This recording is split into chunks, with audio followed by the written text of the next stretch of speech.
Welcome to Truth Report. I'm Alex Truth, and tonight we are pulling back the curtain on 5 stories that share a common thread: the collision between institutional power and ordinary people caught in its path. From Hong Kong to Washington, from the halls of academia to the skies over Iran, the pattern is unmistakable. I'm Maya Clarity. And what a night this is. We have a Hong Kong government suing its own residents out of their homes for a nearly $2 billion redevelopment project.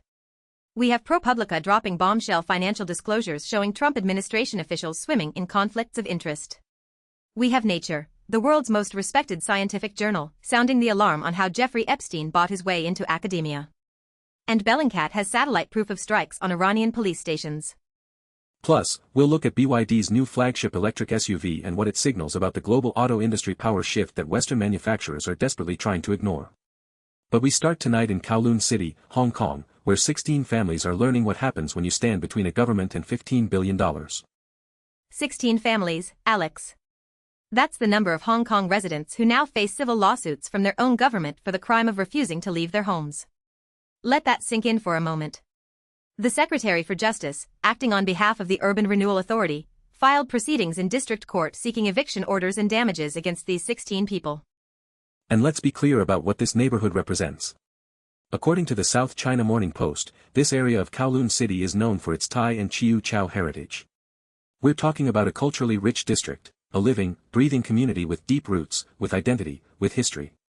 And the Hong Kong government has decided that all of that is worth less than a $15 billion Hong Kong dollar redevelopment project. That's roughly $1.91 billion being thrown at demolishing a community. The Urban Renewal Authority, the URA, is the body behind this. Now, for our viewers who aren't familiar, the URA was ostensibly created to improve Hong Kong's urban landscape, to deal with aging buildings and revitalize neighborhoods. But what we've seen time and again, not just in Hong Kong but in cities around the world, is that urban renewal becomes a euphemism for displacing vulnerable communities to make way for luxury developments and commercial projects that benefit the wealthy. Exactly right. And the mechanism here is telling. The government isn't just asking these residents to leave. They're suing them. They're seeking damages. Think about the power imbalance in that equation. You have the full weight of the Hong Kong Secretary for Justice, the government's top legal officer, coming down on 16 individual residents. These aren't corporations with armies of lawyers. These are people in their homes, in a neighborhood their families may have lived in for generations. The Chiu Chow community in Kowloon City is particularly significant. Chiu Chow people, also known as Teochew, have a distinct cultural identity, their own dialect, their own cuisine, their own traditions. The Thai community there is also deeply established. This area has been described as a cultural enclave. And now the government wants to pave it over for a mega project. The question we should all be asking is, who profits from this redevelopment? Follow the money. A $15 billion project doesn't materialize out of thin air. There are developers, contractors, financiers, and politically connected interests who stand to make enormous returns. Meanwhile, the 16 residents who dared to say, "This is my home, and I'm not leaving," are being dragged into court. The South China Morning Post obtained court documents showing the specifics of these proceedings, and the message from the government is crystal clear: resistance will be met with legal force. And this is happening in a Hong Kong where civil liberties have already been dramatically curtailed in recent years. The space for dissent, for pushback against government action, has narrowed considerably. These 16 residents aren't just fighting for their homes. They're testing whether ordinary citizens have any leverage at all against state-backed development in today's Hong Kong. This is a story about power, about who gets to decide what a city looks like, and whose voices matter. We'll be watching this case closely. Now let's cross the Pacific to Washington, where ProPublica has delivered what might be the most important investigative report of the year. Documents have revealed what ProPublica calls a web of financial ties between Trump officials and the industries they help regulate. And at the center of this web, we find Steve Feinberg. Steve Feinberg. For those who don't know the name, you should. Feinberg is the co-founder and CEO of Cerberus Capital Management, one of the largest private equity firms in the world. We're talking about a firm that manages tens of billions of dollars in assets across defense, firearms, real estate, and financial services. And Feinberg has deep, documented ties to the Trump administration. What ProPublica has done here is painstaking, document-driven investigative journalism. They've obtained financial disclosure forms, the official records that government officials are required to file, and cross-referenced them against the regulatory actions and policy decisions being made by those same officials. And what emerges is a pattern that should alarm every American regardless of political affiliation. The core issue is straightforward, even if the financial structures are deliberately complex. You have administration officials who hold financial interests, investments, stock holdings, business relationships, in the very industries they are responsible for regulating. That's not just an appearance of conflict of interest. That's the textbook definition of a conflict of interest. When the person writing the rules has a financial stake in whether those rules are strict or lenient, the public interest doesn't stand a chance. And this isn't about one rogue official. ProPublica's reporting reveals systemic issues. We're looking at a pattern across multiple officials, multiple agencies, multiple industries. The financial disclosures paint a picture of an administration where the line between regulator and regulated industry has been not just blurred but effectively erased. These officials are, in many cases, regulating their own portfolios. Let's talk about what this means in practical terms. When a defense industry executive moves into a government role overseeing defense contracts, the decisions they make directly affect the value of their investments. When someone with major holdings in energy companies helped shape environmental regulation, they're not just making policy, they're making money. ProPublica's documents show this happening across multiple sectors. And the disclosure forms themselves tell a story. These are documents that officials are legally required to file, and yet the level of complexity in some of these financial arrangements, the layers of LLCs, the private equity structures, the deferred compensation agreements, suggests that transparency was never the goal. The system is designed to technically comply with disclosure requirements while making it nearly impossible for the public to follow the money. This is why investigative journalism matters. Without reporters at ProPublica spending months combing through these documents, making the connections, mapping the relationships, this would all remain buried in filing cabinets. The officials certainly weren't going to volunteer this information. The industries benefiting from favorable regulation weren't going to blow the whistle. It took journalists doing the work that democratic accountability requires. And for anyone tempted to dismiss this as partisan, remember, financial conflicts of interest are a governance issue, not a party issue. Every American deserves to know that the people making regulatory decisions are serving the public interest, not their investment portfolios. ProPublica's reporting suggests that in case after case, that standard is not being met. We encourage everyone to read the full report at ProPublica.org. The details are damning, and they're documented. Absolutely. Now, from conflicts of interest in government, we turn to conflicts of interest in academia. Nature, and we should emphasize, this is Nature, one of the most prestigious and cautious scientific publications in the world, has published an editorial calling the Jeffrey Epstein scandal a wake-up call and demanding new rules on links between universities and wealthy donors. When Nature publishes an editorial with this kind of urgency, you pay attention. Their argument is stark. There was a systemic failure of oversight that allowed a convicted sex offender to curry favor with some of the most respected academic institutions in the world. Not one institution. Not one isolated failure. A systemic breakdown across the entire governance structure that's supposed to prevent exactly this kind of corruption. Let's be direct about what happened. Jeffrey Epstein, a convicted sex offender, a man whose crimes are well documented, was able to use his wealth to buy access, influence, and respectability at major universities. He donated money, he attended events, he built relationships with prominent scientists and administrators. And the institutions took the money. They opened their doors. They lent him their credibility. And the oversight mechanisms that should have prevented this either didn't exist or were deliberately ignored. Nature's editorial doesn't mince words. They're calling for stronger governance, real, enforceable rules about how academic institutions vet their donors and manage relationships with wealthy benefactors. Because what the Epstein case revealed isn't just that one bad actor exploited the system. It revealed that the system was designed to be exploited. Universities are addicted to donor money, and that addiction creates blind spots the size of Jupiter. Think about the incentive structure. A university president or development office is judged in large part by how much money they raise. That creates enormous pressure to accept donations without asking hard questions about where the money comes from or what the donor expects in return. Epstein understood this perfectly.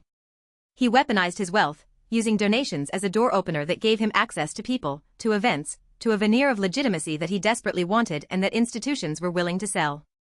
And here's the part that should keep university administrators up at night. Nature is pointing out that the governance reforms haven't happened yet. Years after the Epstein scandal broke, years after the extent of his relationships with institutions like MIT and Harvard became public knowledge, the systemic reforms needed to prevent the next Epstein from doing the exact same thing largely haven't materialized. Stronger governance is urgently needed, that's a direct quote from Nature's headline. Urgently. Not eventually. Not when convenient. Urgently. The broader pattern here connects directly to our ProPublica story. In both cases, you have wealth being used to buy influence over institutions that are supposed to serve the public good.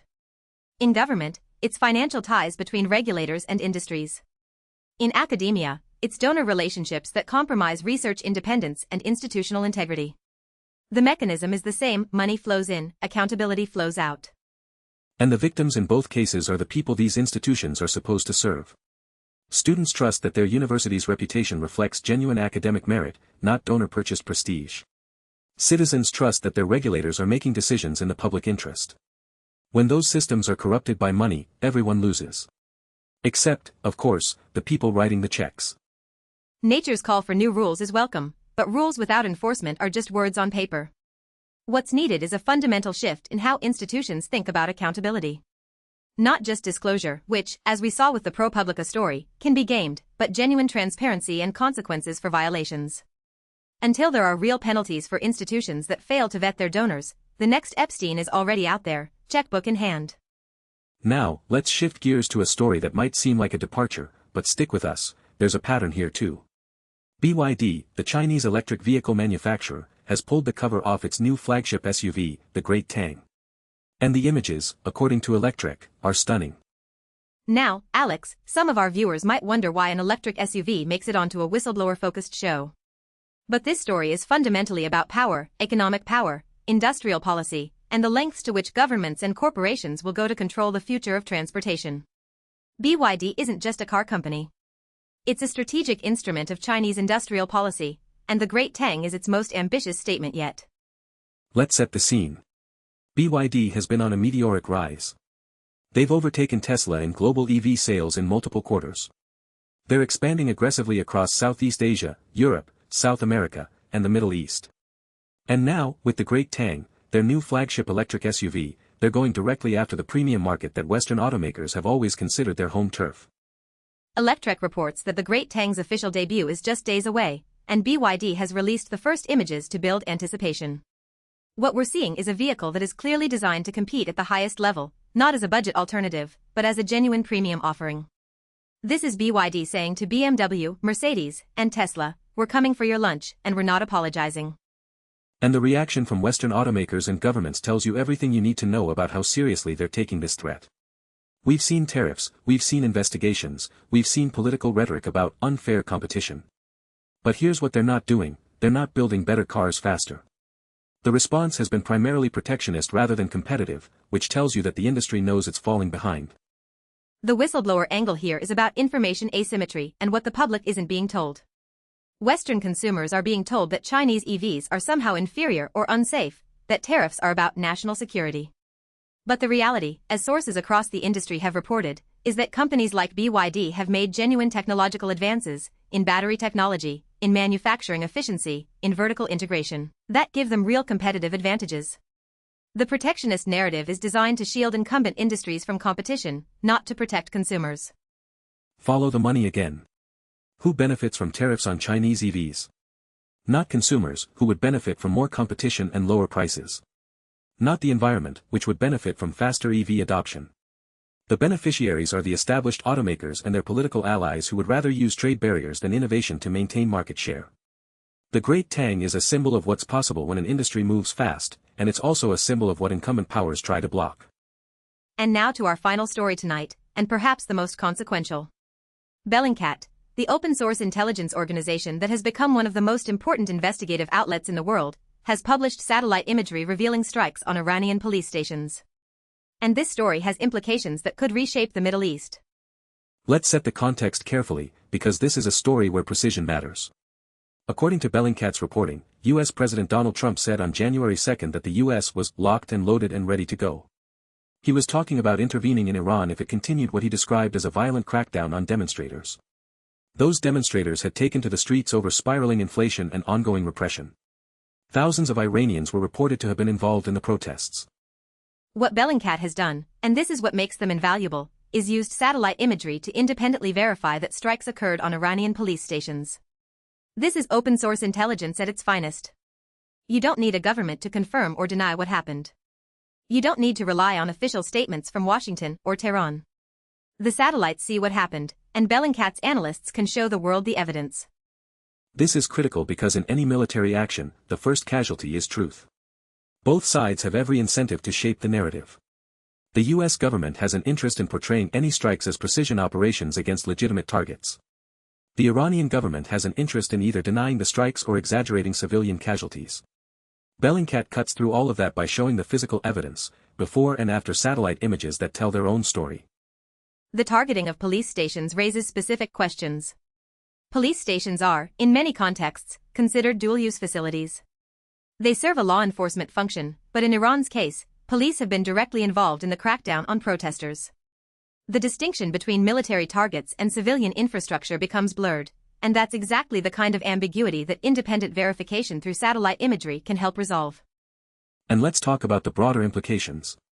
Trump's locked and loaded statement on January 2nd wasn't just rhetoric, it was, as Bellingcat's evidence now suggests, a precursor to actual military action.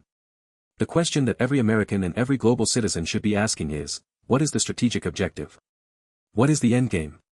Because military strikes on police stations in a country of over 80 million people are not a strategy. They're a tactic. And tactics without strategy lead to quagmires. The Iranian protest movement itself deserves careful attention. These are people who have been demonstrating against spiraling inflation and ongoing political repression, legitimate grievances that the Iranian government has met with force. The question is whether external military intervention helps or hinders their cause. History is littered with examples of popular movements being undermined when foreign powers get involved, because it allows authoritarian governments to reframe domestic dissent as foreign-backed subversion. Bellingcat's work here is essential precisely because it provides an independent factual record. Whatever political narratives emerge from Washington or Tehran, the satellite imagery exists. The evidence of what was struck, when it was struck, and the extent of the damage is now in the public domain. That kind of transparency is what makes accountability possible, even when governments on all sides would prefer to operate in the shadows. And this connects to something we see across every story tonight, Alex. The theme is accountability, or more precisely, the absence of it. In Hong Kong, 16 residents are being held accountable for refusing to vacate their homes, but who holds the URA accountable for destroying a cultural community? In Washington, ProPublica reveals that officials are accountable to their investment portfolios more than to the public. In academia, Nature says institutions failed to hold themselves accountable for their relationships with Epstein. And in Iran, Bellingcat has to do the work of holding military powers accountable because governments won't do it themselves. That's the thread that runs through every story we've covered tonight. Power operates in the dark. Whether it's a government suing residents out of their homes, officials regulating industries they profit from, universities accepting tainted money, corporations using trade barriers to block competition, or military strikes verified only by independent satellite analysis, the pattern is the same. Those with power prefer to exercise it without scrutiny.